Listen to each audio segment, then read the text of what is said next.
Hello, and welcome to Silicon Alley Podcast. Super excited you could join me today. I'm William Glass, CEO and co-founder of Ostrich, and of course, your host of the Silicon Alley Podcast. Now, on the Silicon Alley Podcast, I talk to entrepreneurs and top performers to understand what it truly takes to grow and scale a business. You'll get actionable advice that you can apply in your own business and life. Now, on today's episode, I sit down with Tom Libelt, an entrepreneur with an anti-fragile lifestyle business. Before I jump into what you can expect on today's episode, if you've not already, please make sure to subscribe and follow the Silicon Alley Podcast so that you get notified when a new episode drops every Friday. And of course, if you hear something you like, please be sure to share the podcast with others on social media, text, email, carrier pigeon, or however you prefer. On today's episode, I've got a special guest, Tom Libelt, an entrepreneur with a unique lifestyle business and incredible story. Tom learned from a young age how to sell and negotiate business by getting haggled by Russian vendors. His family moved from Poland to the US to escape communism, and his parents took any job they could to survive. Seeing all of this as a young man motivated Tom to never want a job and keep moving forward as an entrepreneur, publisher, salesman, and one of the top Polish hip-hop artists. Tom spends most of his time now in Chiang Mai, Thailand. He runs Smart Brand Marketing and We Market online courses. He has helped publish around 5,000 Kindle books, built a successful SEO and online course marketing business, partnered with a Muay Thai champion, owned a coffee shop, a retail store, a record label, created a documentary, and released 2 albums with 5 hits on the top 10 Polish radio. All of this was bootstrapped and done with zero outside financing. So what you can expect on today's episode, Tom dives into the concept of building an anti-fragile business that not only survives during uncertain times, such as COVID and pandemic, but actually thrives. He also gets into the benefits of being lazy and thinking versus just spending all of your time go, go, go, hustle, hustle, hustle. One example of that approach is him sitting down on the podcast today, and I'll leave that as a cliffhanger for later in the episode. Without further ado, I hope you enjoy today's anti-fragile episode of the Silicon Alley Podcast featuring the Tom Libelt. You got no time to waste, but still you hesitate. Caught in a circle saying, I'll never leave this place. Tom, welcome to Silicon Alley Podcast. Super excited to have you on, man. Yeah, thanks for having me. Yeah, absolutely. And this is a lot of fun for me because you're over in Thailand, a part of the world that I spent a lot of time in back in the day. So blast from the past that we get to connect. Back in the day, yeah. Yeah. It's been about 6 years, so I'm sure things have changed. But actually, they haven't. Like, when we spoke a little bit before, Chiang Mai now is what it used to be like 6 years ago because of this whole thing. Like, the tourists and everything. Yeah. So we had a boom over the last 2 years, I would say. I mean, like, really, everyone tried to move in, like all the nomads. Yeah. And now it's all like 6 years ago. Okay. Yeah. So you kind of dispersed that population. Yeah. Nice. Well, that's awesome. Yeah. It's a peaceful city, beautiful place to be for sure. But I actually want to start the conversation. You have a really interesting story and you immigrated to the United States, but I want to focus on before you did. So you were in communist Poland and had some really interesting experiences. I'm wondering if you could tell me about the time that you smuggled booze across the border when you were 7 years old. Yeah, that's an interesting experience, especially for like a 7-year-old. I think I was 7 at the time. So my dad would smuggle booze into Germany from Poland, and then he would smuggle VCRs and things back. Right? Okay. It was all, the tariffs were out of this world, so this stuff was worth a lot, both ways. And my job was to lay in the back of the seat and make a lot of noise, scream, shout, cry, do anything possible to keep the customs people from checking the seats too much. So, like they dragged me out and I made as much noise and ruckus as I could. And they would just hit the thing. But, we got this crying kid, going crazy on the side. They're like, oh, okay, you can go. So that was my job. That was my initial job. My first hustle with my dad. Yeah. Interesting experience. And, I'm curious how, that and your dad sounded like he was sort of very entrepreneurial himself, trying to, hustle and make things happen. Can you talk to me sort of like what you learned from that experience and from him, especially at a young age while you're in Poland? So 2 things, in Poland back then, you really didn't have a choice.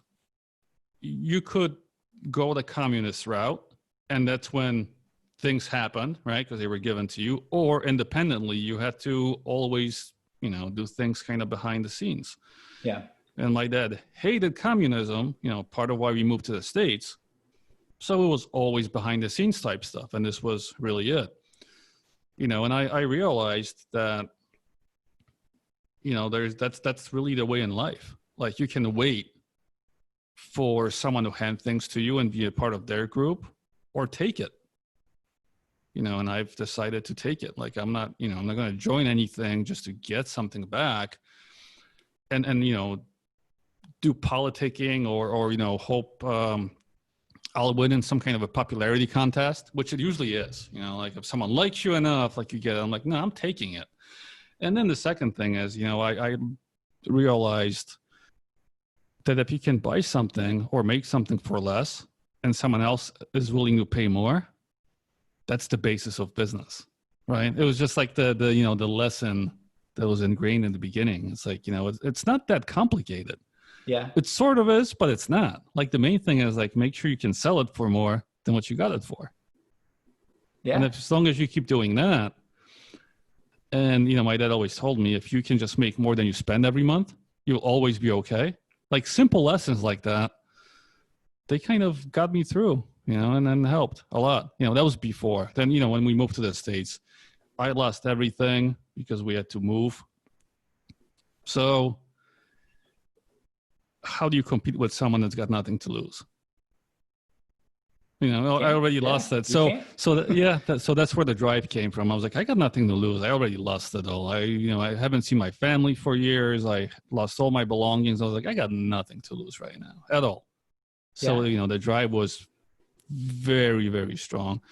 It's, it's a little different now, but I still, when I look back, I can get that drive back pretty quickly. Like, if I really think back, like, I can always make it, again and again. Yeah. Yeah. No, thank you for sharing, Tom. And it's gotta be tough, right? I mean, losing everything, leaving everything behind, coming to this new place where, in New York City, and being in this new environment, losing what you had before, but, it sounds like you were able to pick up that drive. Like, what was that process like of getting your mindset into a position where you were going to go make things happen for yourself, and like really discover and hone that drive that you just talked about? I was always very hard-headed. I'm not good at listening to authority. Never was. Even back in Poland, this always got me in trouble. Like, I would get A's in class and like absent behavior all the time. And it's just because I'm like, it doesn't make sense to me. Like, I'm not going to listen to you just because you said so, And in the US, it didn't really change that much. Like, I was like, what are you trying to make me? I was like, you're trying to make me a worker? Like, trying to make me a paid slave? Like, what are we doing here? Because a lot of it was memorizing, right? Memorizing, and then a teacher would like, okay, this is one time when I realized it was all nonsense. Okay. My parents had a friend, which was an English professor in a university, right? Yeah. And I had an English teacher in school, which didn't particularly like me, but it was, a likewise situation. Gotcha. So I had a paper I had to write, and I wanted to test my theory of just how much, bias and nonsense plays into it. So I wrote the paper and I gave it to the English college professor. I was like, can you edit this and make it into like a B+? Let's not go crazy. Let's just, be realistic. He's like, yeah. And he got a D on it. The college professor got a D on it because this teacher is like, and I'm like, so what's happening here? And he's like, give me her number. Like, I'm going down there. I was like, no. I don't think that's a good idea. But that made me think, like, other than memorizing, we can't even agree on, like, what's really good or not good in school, right? Because, like, you have a college professor who's smarter than this lady, and she gives him a D. Like, he was pissed. I wasn't pissed at all. I was like, you kind of proved my theory, but yeah. And after that, I was like, school is nonsense. So I pretty much skipped 10th and 11th grade, and I was just selling weed. It was making me more money, and I had a record store I opened up with older kids because I couldn't actually legally open anything yet. I was like 16. Yeah. And then I realized in 12th grade, they created this program where you can pass the school on your own terms, like your own speed, right? They would give you like a software thing, and if you passed it, you got the grades. So I hacked it. Because, once you put me in front of something for a while, I'm like, how can I get this done quickly? So I passed it, and within 6 months, I made all my credits.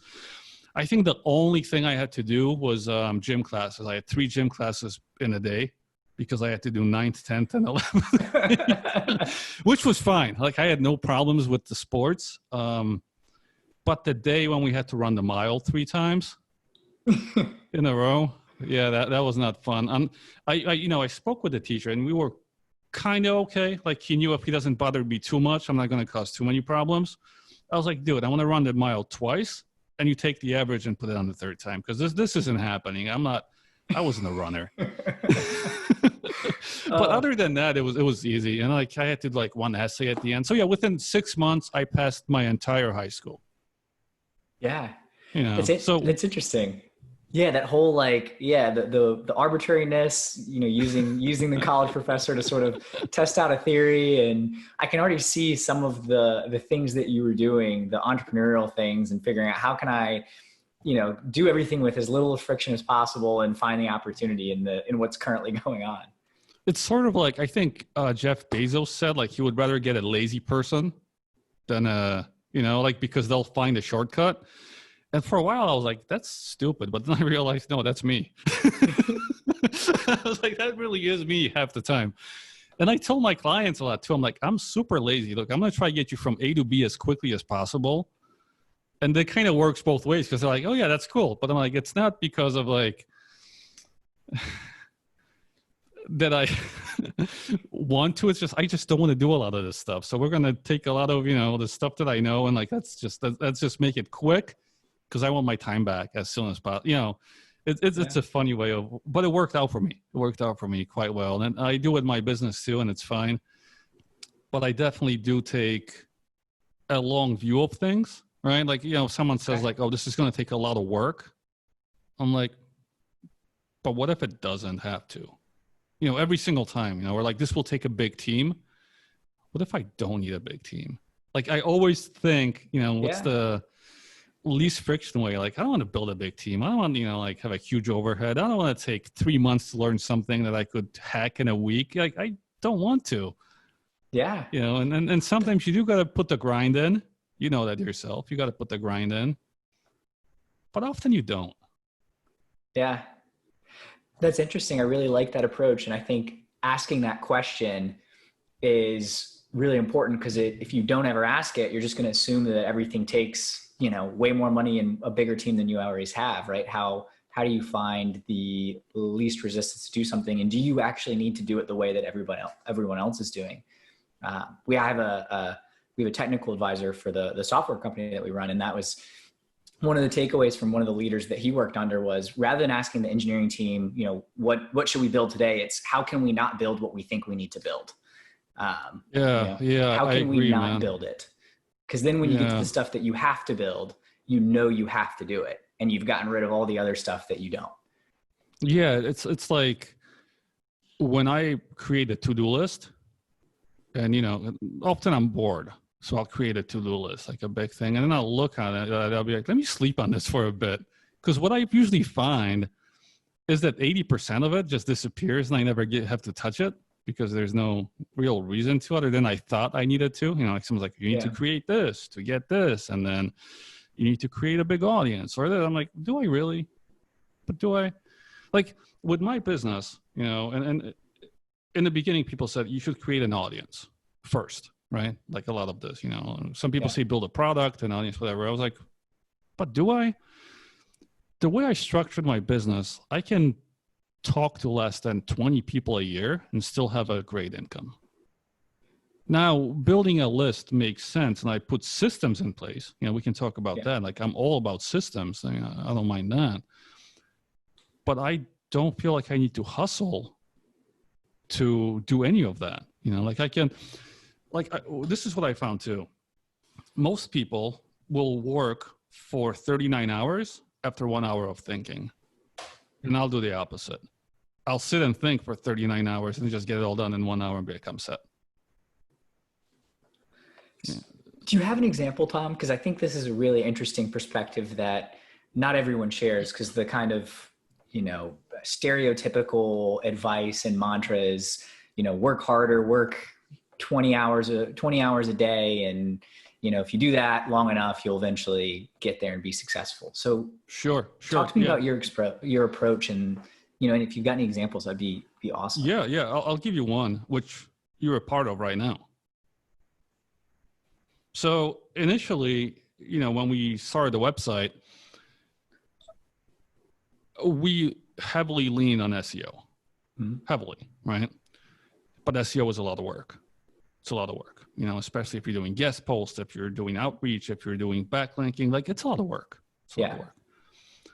So we did a bit of the heavy lifting in the beginning, but most of it was based on the systems I had in my SEO company, so my team did it. But, it was still heavy lifting. And then, the second thing is you need to maintain and keep getting backlinks every single month. And, I thought about it, like a lot of my friends kept on doing outreach and put in so much work. And I was like, does that really have to be done in such a annoying way? Because they were all bitching about it. Yeah. So I thought of it for a long time, and I put one of my workers onto, like what my idea was, like, we need to create a system where I don't need to do anything else other than give up a little time, have some fun conversations, or maybe, say something that you can transcribe and, but just basically make it easy for me. Like I wake up, get it done, and we're done with it. So, we started looking at outreach, and having a podcast, I started getting a lot of people trying to get on my show, and most of them I throw in the trash. You do it too. It's a normal thing. But if you caught my attention, I was like, I should throw this in the trash, but I don't want to. Why? So I started looking at it, and I took the concept from all the ones I thought actually hold some weight, and I based my outreach on it. Like I created, the PDF, my bio, press release, like all this stuff. And then we started looking. I was like, okay, we're going to try two different things. We're going to have you first go look at iTunes, at all the different podcasts, get their contact info, email them, blah, blah, blah, see if we get on. It worked okay. Yeah. I wasn't doing this work. This, I would write like the initial email, and my assistant would go through all that. But she came back and she's like, okay, I'm done. And I was like, no, you're not. It's not possible. But with iTunes, it was very hard because I can't expect my worker to keep track of all the movements and which podcast comes in and out. And I was like, okay, this might be frictionless for me, but it's going to create a lot of friction for you. Yeah. Not a great system. So then LinkedIn became hot. Like I thought it was gone, like I created my account like 10 years ago. I was like, oh, this is MySpace. But, I started seeing people making really good money building these LinkedIn outreach and all these companies. And I'm like, I think it's a crappy business model because you're relying on LinkedIn, but there is something to it. Yeah. So I've done all the research really quickly up front, like maybe it took me 3-4 hours. I collected all the keywords I think make sense. I told her what to write. And she actually sent it to a couple of my friends first with podcasts without knowing it's about me. And they messaged me back like, Tom, like, this is good stuff. Like, I like the way you outreach. I was like, bet. Created a system for her. She's been doing that since. And I get 6 to 8 backlinks every single month, meet fun people, and have good conversations from it, right? So that was one way of getting my SEO done, getting outreach and, connecting. And then I thought, how can I flip this? Because I do have a podcast. Yeah. Right. So again, the same thinking process.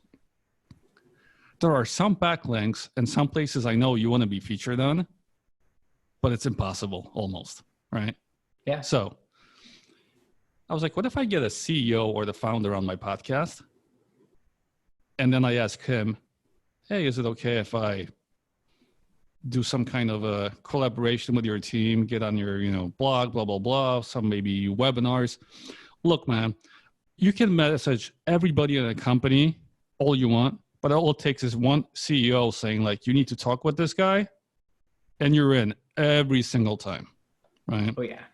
So that became my more higher type of outreach. Like if I want to be on this certain platform, which works with my business, and I want to get in, I'm like, I'm going to get the CEO on.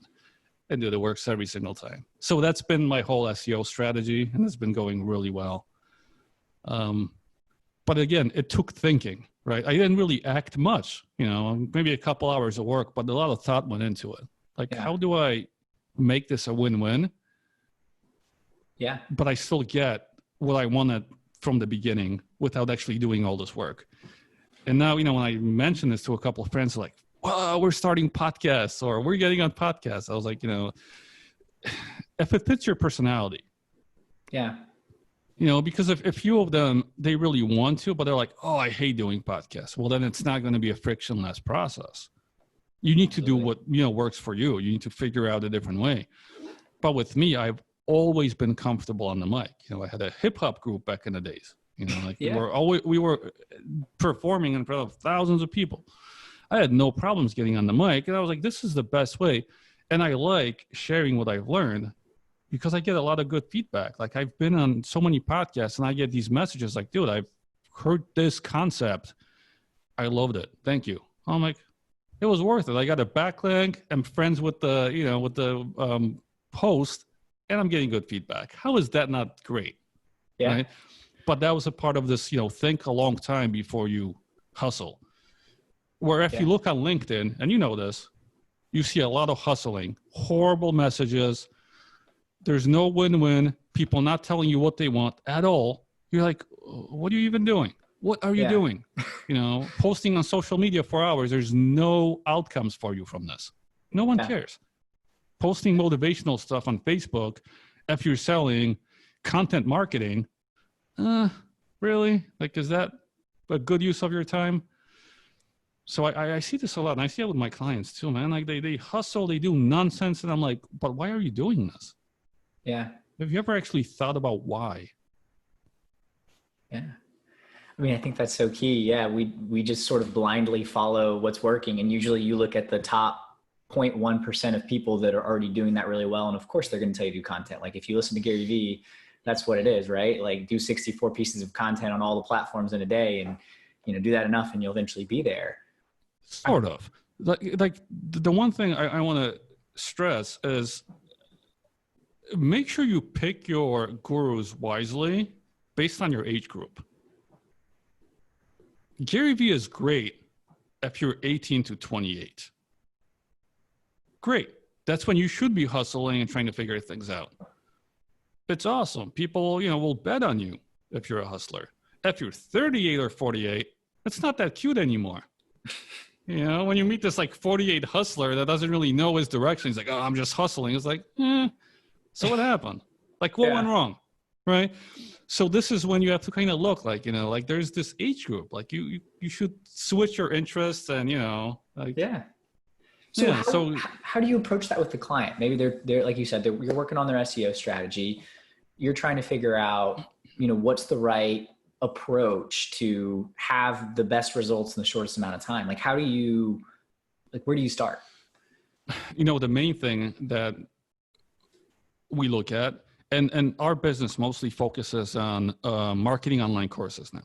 Right. So we've really went deep into that about 7 years ago. The SEO company is still running, but I'm not that interested in it. But the first thing I look at is, does your business make sense? Because with online courses, that's the first question that I, learned to have. Like, well, why did you create this? What's the outcome? Is there any value to this? Or are you just posting nonsense that I can find on YouTube? Like that's a big thing. And the second thing, I get on a call and people think I get on the call to sell them, but I get on the call to figure out if this type of person has the personality and brain that's going to work well with me. Yeah. You know what I mean? Like it's a big thing. Like I'm choosing whether I want to work with this person. Because if you're not trying to play long-term games with long-term people and have a real solid idea that I'm going to treat this as a business, I'm probably going to skip. Yeah. The main thing sense. is I'm all about shortcuts as long as you know what you're trying to get to. You know what I mean? Like, I know some people like, oh, I just want to make $5,000 per month. Like, that just should be another day in your business. Like, that shouldn't be a goal. That's a very easy to hit goal. And then what? Yeah. Like, it doesn't really make sense. Like, that doesn't drive me. Yeah. Like, what's really behind it? And I think people will lose motivation quickly too, and do things which are not really good for their customers if that's their only goal. Yeah. Right? Like, I don't mean you shouldn't have metrics. Like, I need to hit this number and stuff. That's great. But especially if you're a teacher, which is what courses are, that should not be your metric. Like, not the top one. That should not, maybe like I'm going to have 100 students go through this course. Okay. But still, like, there needs to be something more. And I kind of dig for that before I start looking for shortcuts. Tom, I like that a lot, because I think, especially when you look at the online courses coaching space, when I look at it, there's so much junk out there, especially when it's like, I'm going to sell you on how to make money, and that's how I'm going to start making money. And I've never done it before. So let me show you how to start your own online course. And I haven't even successfully done my own. And I feel like that is, that's what happens every single time. Look, man, like, I've worked with over 170 course creators now, marketing their courses. I don't know how many million we made for them. And I'm still wary of ever creating a course on how to market courses. Because once you've been in this game long enough and you've actually had clients, and you know that if you tell them to do something very simple, they mess it up every single time. To tell them you can do it yourself and not have it be a money grab, I don't know, man. Yeah. It's been my thought. Like, people always say, like, why don't you just do this? I'm like, I mean, I could. But like, what's the likelihood of these people actually being able to get it done? Because they, but that's the problem, right? So when you see all these courses, like, I'm going to help you make money with Instagram, I'm like, really? Like, you're going to they're just going to be able to watch a couple of videos and do it? Really? Yeah. But, it is, it's like, I can teach a method and say, this is what I do, and good luck. But all these ones you're talking about, it's usually shady, man. And this is why I look at outcomes a lot. And I'll tell you, the best courses that actually sell and I like working with are ones where the outcome is much more solid. So, do you have an example? Yeah, I'll tell you the ones that do best, and that I think are just no-brainers. So often companies require you to pass a certain test. Yeah. To get a job, right? So it gives this external pressure, and there's a solid, if you pass this, you'll get a job, and then, the value is at the job. And this is for all like CPAs, and I mean, there's so many different, Salesforce, like there's so many companies that require some kind of a test. So if someone comes up to you and says, like, I know you need to pass this Series 6 for the insurance company, and, you've been reading the book. If I can teach you what you need to know to pass this test in 3 weeks, that's a, pretty good outcome. So exam preps, very good. Interview preps, a lot of companies, the bigger firms, passing the interview is a test of its own. These bigger companies, Facebook, Google, like any, a lot of tech companies, people helping pass those that's been there and maybe been on the other side, amazing. Yeah. And the third one is these obscure hobbies that people have. Like, I want to learn calligraphy. I want to learn how to do watercolor painting of whatever, different weird stuff.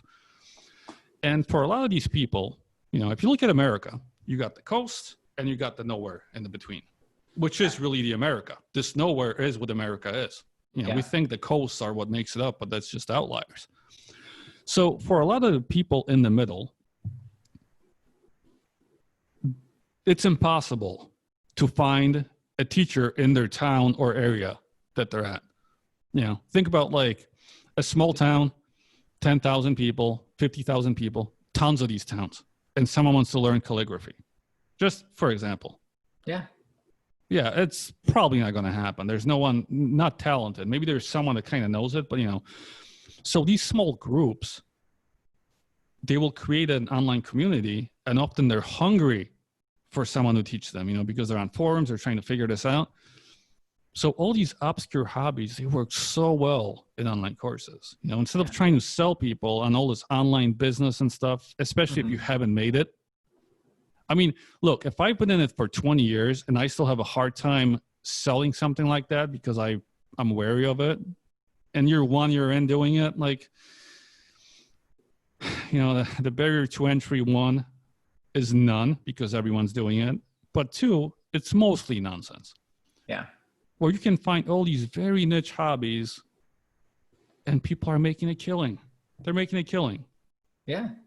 It makes sense. Yeah. You're finding that small niche market of people that are really passionate about this. And it's hard to find someone that is an expert in it and that relates to you in a way that you want, that you can learn. In their community, right? Yeah. And stuff like that is so overlooked, so we serve 2 types of clients, right? First ones who are looking to validate their course, right? And the second group, they kind of fall into different subgroups, but basically they're making money, but have hit a plateau. Okay. So maybe just, one big channel, they dominate and then don't know what to do next, or they're doing launches and then crickets. Anyways, but they're making money. And the ones that always come to me making money and not knowing why it happened and what to do next are ones in these obscure niches. Interesting. Right? So they've had no problem hitting whatever goal it is, the 5 figures or something, but they just don't know next. But the takeaway is this is where there's a hungry audience. And it's not hard because most of them are like, hey, I just put this out and they start buying it like crazy. I'm like, well, yeah, that's what happens with a hungry audience, right? Yeah. But this is why I think it's such an overlooked area, is because this is where, like all these under the radar things are happening. Often when you see, Thinkific or Teachable mention like, hey, we have 300 creators making so much money and no one knows who they are. Other than like, a couple of the big ones. Usually they're the quiet, weird, I'm teaching you how to read tarot cards, like some nonsense, which, but it's just a very engaged community. Knitting, like all this weird stuff, which like, I know, people do it, but for us, since we're not in that community, it's just like, but for them, like this is, think about golfing. Like some people are like so into golfing, man. Yeah. They will spend crazy amounts of money on training, anything that lets them get ahead, even if they're not going pro. It's just because that's what they're into. So I usually like anyone that comes to me with a really obscure niche, and I'm like, this could work. Yeah. This could definitely work. Yeah. So Tom, I think that's a great takeaway. And it brings me into something that I'd love to get your perspective on, which is creating a business that's anti-fragile.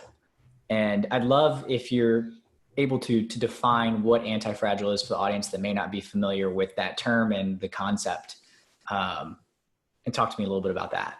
Yeah, well, anti-fragile, it basically means that a black swan event like we just had this year, the pandemic, since this will be a evergreen podcast, doesn't wipe you out. That's what anti-fragile is. There's not one thing that could wipe you out. And this is why I mentioned before, I've seen LinkedIn popping up and everyone creating these companies, LinkedIn outreach, blah, blah, blah. That is the most fragile business you could set up. LinkedIn can change one rule. I'm not even saying go out of business. Just change one rule, you're done. Yeah. Very fragile business. So for me, I learned this the hard way. So don't think like this was, knowledge I was born with. Like I made my mistakes. I put a lot of constraints on my business.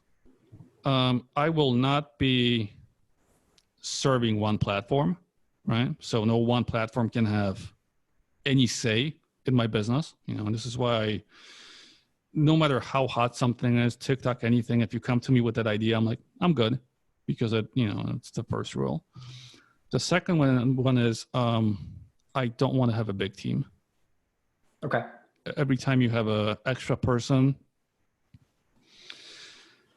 it creates a lot of extra work for you as the business owner. Like, I know the workers should kind of alleviate that, but yeah, when you hire employees, your job is to help and manage the employees. It's not, like you know this. Like, so can you talk about that? Because I think that's something else that's really interesting.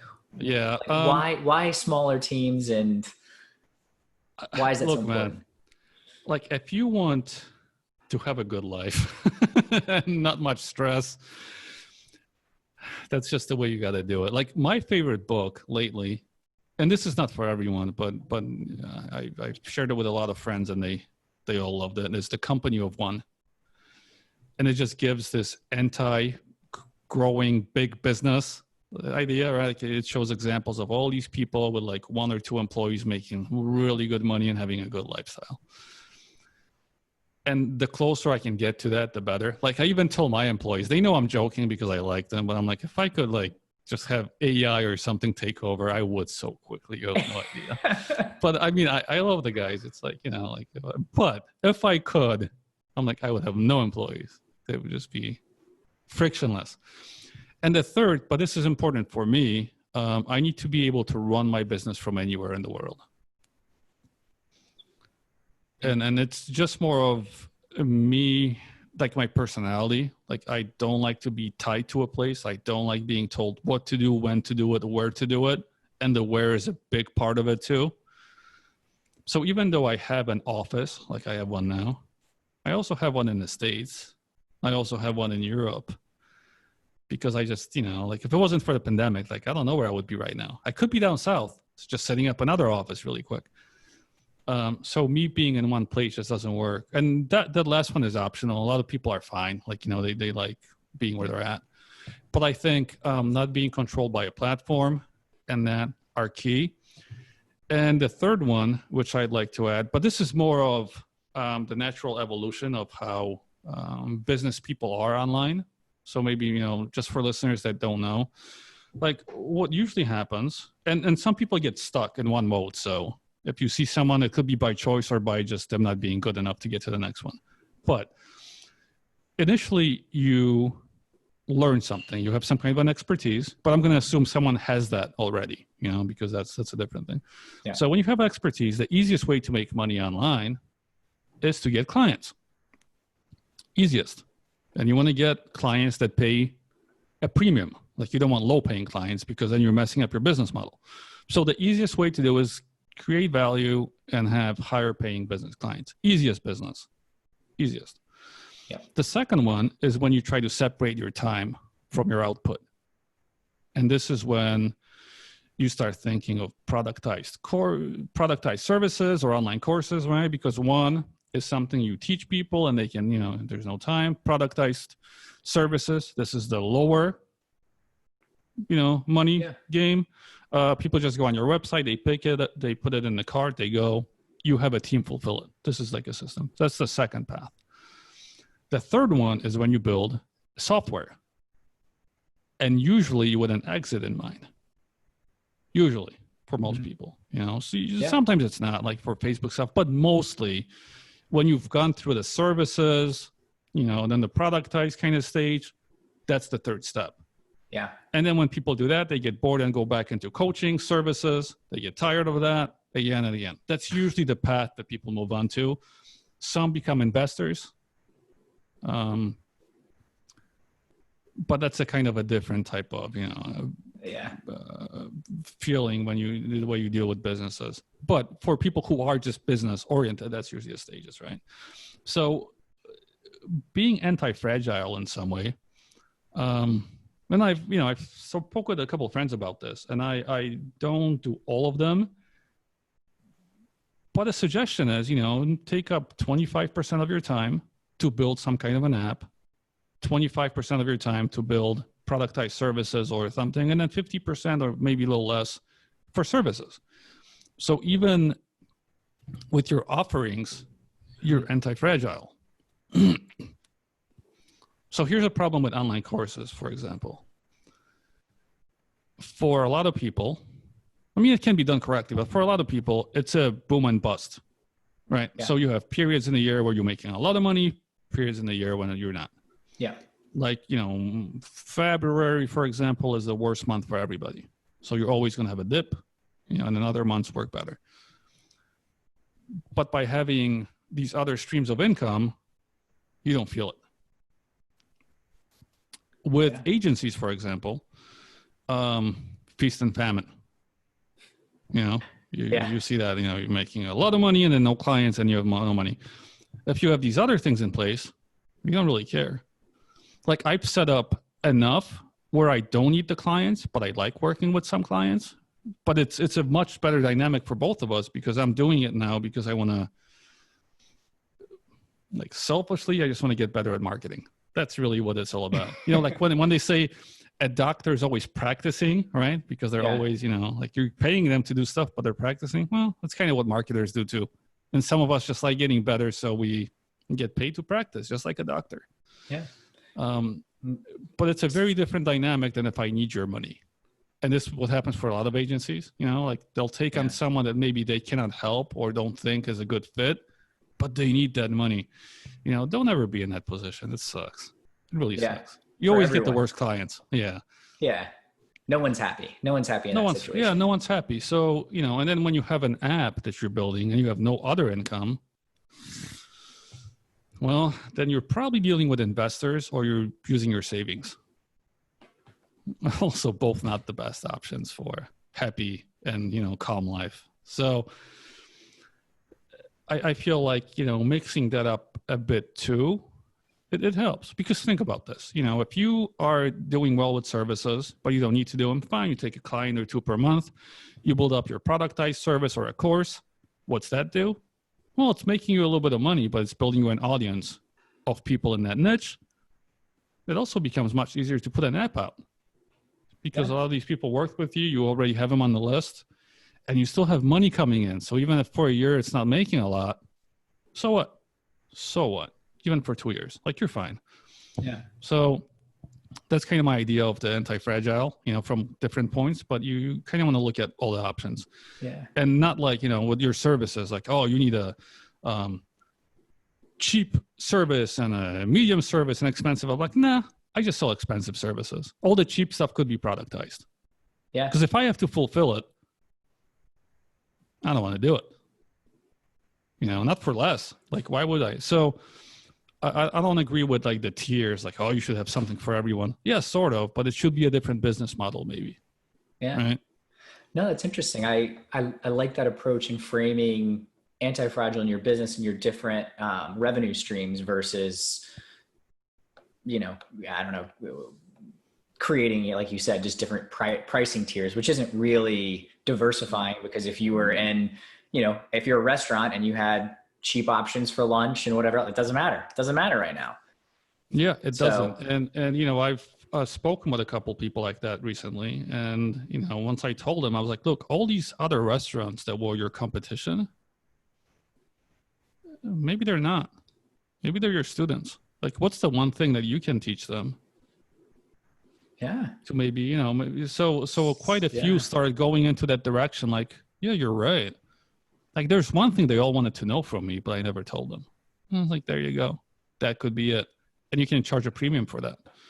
Yeah. So, you don't always look at, like things like so set in stone. Like, you never know. You never know. Like, it really depends on the situation. Like, yeah, if the restaurant business is doing well, of course, why would you teach them? But as with anything, when it's not, like, maybe now it's the time to kind of, expand a little bit and see what happens, right? So I do try to move people into that type of thinking, but sometimes it's difficult. Absolutely. Yeah. Tom, I feel like I've gotten it a little bit from your answers, but if you could summarize it, what would you say success looks like for you? That question is beyond me, man. Like, I've accomplished everything I thought I would ever accomplish, and I still don't feel like a success. Like, I get more hungry, like it goes from angry to hungry, like hangry. Because I feel like I can do more. Like I can get more done. Like sometimes I'll look at something, like a brand or a business or offering or just, and I'm like, man, I could do that. I could definitely do that. I could so do this, right? And then I'm like, they're not better than me. Like it becomes this like weird competitive thing, right? Where I'm like, but I'm not going to take 10 years of building that. It goes back. And then it goes back into that same cycle of how can I do this? Cycle of how can I do it in a much shorter time? Like how can I have the same results with like 10th of the input? Yeah. And that's when the thinking starts again. But I don't know, like, look, man, like I make more than I spend. Family's healthy. Girlfriend's good. I live where I want to. Like I'm okay. I'm okay. But I still get it usually starts from anger because I'll see something and I'm like, oh, why haven't I thought about that? Oh, like something where it's just like, and it gets me going. And usually it goes away after a couple of days. But if it doesn't, and a month from now, it's still like kind of, like that thorn that's like digging in you. Yeah. Digging in me. It's like, we should do something about this. This is getting really out of hand. Yeah. And then, I'll think if it's within the constraints that I need, because some things like you need to, create roots, have a bigger team. And I'm like, yeah, okay, I'm not doing that. But there are a couple things which then kind of stick and I'm like, okay. And then once again, I'm a beginner because, anytime you start building something, you're kind of a beginner. Yeah. But I'll tell you this, man, like I've been in sales and marketing for over 20 years, right? And about every 6-7 years, I get to the point where I don't know anything again because something happens and I'm like, man, like I thought I was so good. And then this kind of threw everything off track. So it makes me think of like Tiger Woods when he kept on rechanging his golf swing, right? Yeah. Best in the world, you would think, but became almost the worst for a couple, months because he's, Yeah. So I feel like that happens with me a lot. And that's the drive to become better. But I usually, I try to like, okay, I need to rethink everything. And that's when I kind of become like, okay, I don't know anything at all. Let's start over, which is not really like I become, really good quickly again because I know stuff. But I don't know, maybe, I think maybe success is just being able to do exactly that. Yeah. Right. Like I can pick my battles. Ooh, I like that. No one, tells me like, oh, you need to do this. If you don't know, like I get to choose what I like the battles that I fight. Yeah. And I think that in itself, I think maybe that's a success. No, I like that. And if we think back to what we talked about earlier and being in Poland and you had to go the communist route or you had to go figure it out yourself and then get into the US and not wanting to follow the sort of structure that was put in place and figure out your own path. I feel like that kind of underlying theme of freedom and the flexibility to do what you want to do is really important and sort of underlies a lot of what we've talked about today. Yeah. I think I just learned something about myself. That's good, That's man. Good. You're a good host. Usually I don't learn anything about myself on these. Well, I appreciate that. We'll do some quick rapid fire questions then, Tom, and let you run. Could you describe your relationship with money? It's a means to an end. Like money becomes less fun the older you get because you've kind of, you lose the kind of drive to spend it on stupid stuff as much. Like at least for most people, like I've kind of had a lot of stuff, rented nice cars and all this. I'm like, So it's more of a means to an end and keeping score. What would you say is the best investment you've made? Even though I talk about giving up my team, it is my team. Yeah. Like when I started almost every business, the first money I made always goes into good employees because that's what allows me to create systems and get things going without me working on it. So it is the team, always. Just keeping it small is important. Yeah. What would you say is the dumbest money mistake that you've made? I find like all my dumb mistakes are from things that just don't really drive the business forward, but I just spent it on it because I thought we needed to, like people will say like, oh, you need to do this type of advertising or this or that, but I don't really think it through much. And it's always dumb money. Like I always like, why did we even go that route? Why did we build this? There's no point to it. Like you said, spending time thinking what not to build. Yeah. Anytime you don't do that, that's when dumb money gets spent. Yeah. No, I like that a lot. And then what would you say is the biggest challenge facing everyday people when it comes to finances? Finances, spending more than you're making. That's the biggest thing. If you can just flip that, you'll be fine. That's the number one lesson I learned, man. Like you spend less than you make. And wherever you live, try not to be the poorest person or the richest person. Like be close to the top, but not the one that like people are going after. Because if you look around and everyone's got on average the same or less than you, you don't feel bad about yourself wherever you live. Like it's a good position. As opposed as if you're one of the poorest people on the block, then it's always like, oh man, like you get upset every time and you're spending more so it also helps you spend less because you have nothing to prove in that situation. So that's a second part of that. Yeah, that's a really unique insight. I don't think I've ever thought about it from that lens. So, Tom, this has been a lot of fun. I really appreciate you sitting down. I want to give you the last word, and so let the audience know where we can also connect with you and support what you're doing. Let us know how we can reach out to you. Yeah, the best place is smartbrandmarketing.com. That's where the podcast is. That's where all the services are. It's like the umbrella company. But yeah, Smart Brand Marketing. I'm easy to get in touch with. Like, and I don't put any big walls between me and an audience. So it's good, man. Just hope everyone got something out of it. So yeah, absolutely. Well, Tom, thank you so much. I really appreciate you sitting down today. Thanks for having me. I appreciate it. That's it for today's episode of the Silicon Alley podcast. I had a lot of fun speaking with Tom and hearing his stories from communist Poland to how he proved grades were sometimes a little bit arbitrary. What really stuck out to me is this notion of building an anti-fragile business that not only survives, but thrives when uncertainty hits. The concept is originally from Nassim Taleb, a famous economist who has written a number of hit books.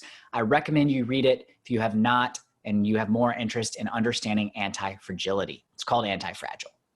On your way out, if you listen to the podcast on Apple Podcasts, please click on the show page in the Apple Podcast app. Scroll past all of the recent episodes, and towards the bottom, you can leave an honest rating and review. Your feedback is important to me, and any positive ratings help others find the podcast. That's it for today. I'm William Glass, CEO and co-founder of Ostrich, and of course, your host of the Silicon Alley podcast. Have an anti-fragile day. You got no time to waste, but still you hesitate. Caught in a circle saying I'll never leave.